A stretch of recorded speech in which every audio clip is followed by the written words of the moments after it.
Bonjour les enfants, comment allez-vous aujourd'hui? Bien, bien. Vous allez bien? Oh, j'en suis ravie. Alors, quel jour sommes-nous aujourd'hui? Merlin? Jeudi 7 mai. Exactement, jeudi 7 mai. Quel jour était-on hier? Mercredi 6 mai. Très bien. Et quel jour sera-t-on demain? Vendredi 8 mai. Alors Merlin, puisque tu sais tout, est-ce que tu peux nous expliquer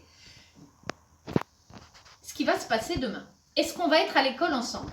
Non, c'est un jour férié, c'est l'armistice de la Deuxième Guerre mondiale. C'est un jour férié parce que demain, le 8 mai, c'est quoi? On fête quoi? La fin de la Deuxième Guerre mondiale. La fin de la Deuxième Guerre mondiale, on appelle ça? L'armistice. Voilà, c'est la signature d'un traité de paix. Deuxième Guerre mondiale, rappelez-moi les enfants, nous étions en guerre contre qui? Oui? Les Allemands. Oui, essentiellement les Allemands. Très bien Merlin, parfait. Oh, et Malinette, je t'entends pas beaucoup. L'armistice de la Deuxième Guerre mondiale, ça a été signé le 8 mai 1945. Merlin, tu réfléchis, ça fait combien d'années? Réfléchis dans ta tête. Et Malinette, est-ce que tu peux me dire pendant ce temps-là, est-ce que tu te souviens quand était l'armistice de la Première Guerre mondiale? On a eu en début d'année, en début de CP, un jour férié déjà.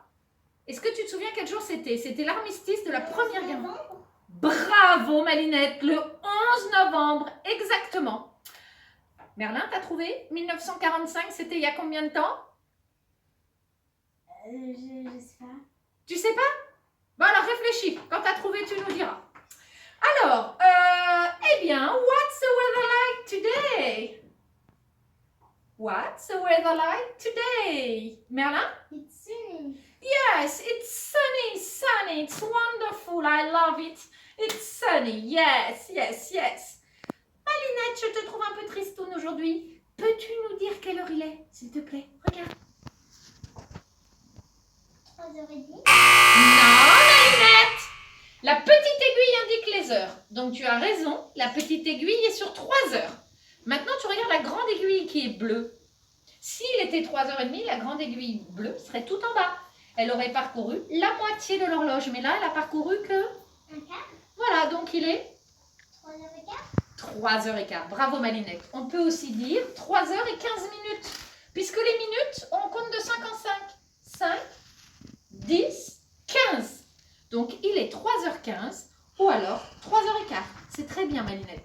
Merlin, tu as trouvé? 75 ans. Exactement. Donc nous fêtions, enfin je n'étais pas née personnellement, mais la fin de la Deuxième Guerre mondiale, c'était il y a 75 ans. Bravo Merlin. Parfait.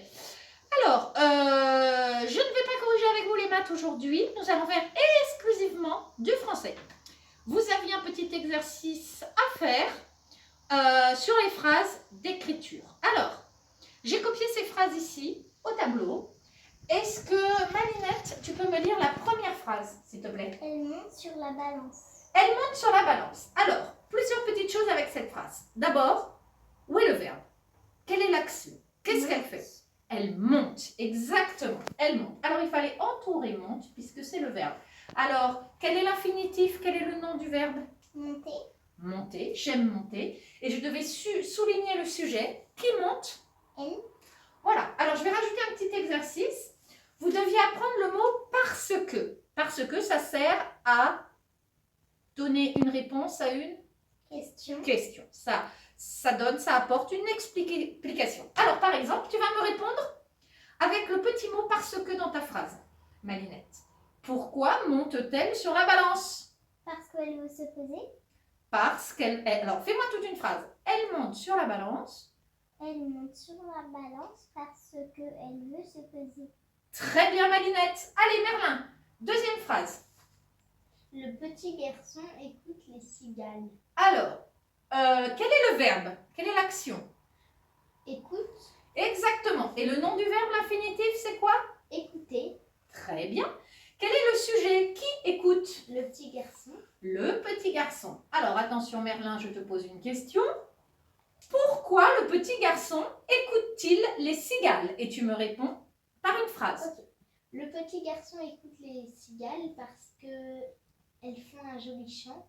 Parce qu'elles font un joli chant. Très bien. Troisième phrase, eh bien encore Malinette. Allez. Les vacances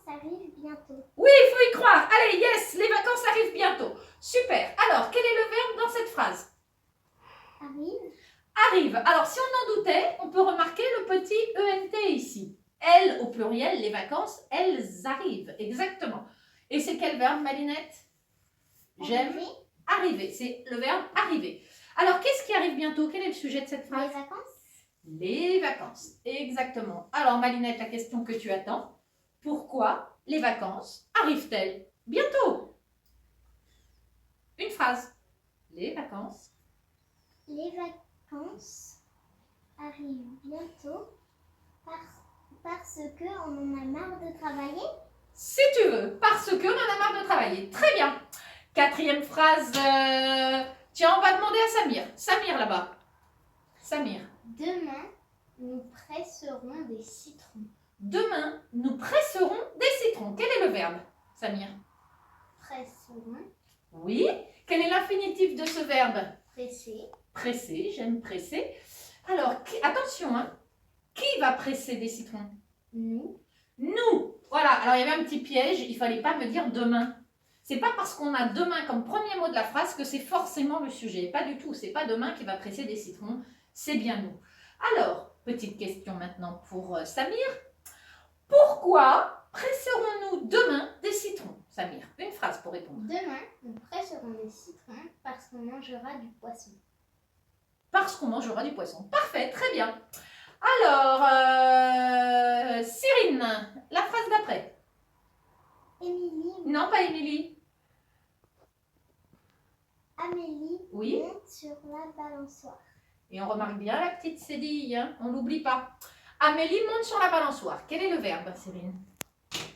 Amélie Non. monte. Oui, c'est monte. Je monte, tu montes, il monte. Voilà, c'est l'action. Amélie, elle monte sur la balançoire. Et c'est quel verbe? J'aime. Monter. C'est le verbe monter. Alors, qui monte sur la balançoire? Émilie. Non, c'est pas Émilie, c'est toujours pas Émilie. Amélie. Amélie, donc c'est Amélie le sujet. Alors attention maintenant la petite question. Pourquoi Amélie monte-t-elle sur la balançoire? Amélie monte sur la balançoire parce qu'elle veut s'amuser. Très bien, parfait, c'est tout simple et c'est efficace.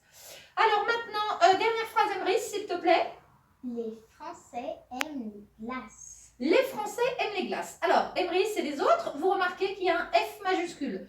Quand je dis les Français, F majuscule. Quand je dis les Anglais, A majuscule. Quand je dis les Allemands, A majuscule. Quand je dis les Américains, A majuscule. D'accord? Aux adjectifs comme ça, qui servent de nom pour indiquer un pays, les habitants d'un pays, on met une majuscule. Donc les Français, toujours une majuscule. Alors, quel est le verbe, Emrys? Aime. Voilà, on remarque, je vous fais remarquer aussi le petit NT. Hein. Ils aiment les glaces, ils au pluriel, les Français. Donc c'est troisième personne du pluriel, ENT. Et c'est quel verbe, Emrys? Aimer. Aimer. Alors, qui aime les glaces, Emrys, à part toi? Les Français. Les Français, très bien. Donc les Français, c'est le Sujet. sujet, ne te trompe pas. Voilà. Alors, Emrys, pourquoi les Français aiment-ils les glaces? Les Français aiment les glaces parce que c'est délicieux. Parce que c'est délicieux. Bah écoute, c'est parfait. Vous avez tout bon, je vous félicite. Alors, pour la peine, on va voir si vous avez bien progressé en lecture. Malinette, s'il te plaît, peux-tu ouvrir ton livre Salto, page 111, et nous lire l'histoire du petit pousset. Nous t'écoutons. Mets bien le ton, prends ton temps. Il faut vraiment qu'on s'y croie, qu'on ait l'impression vraiment d'être dans l'histoire.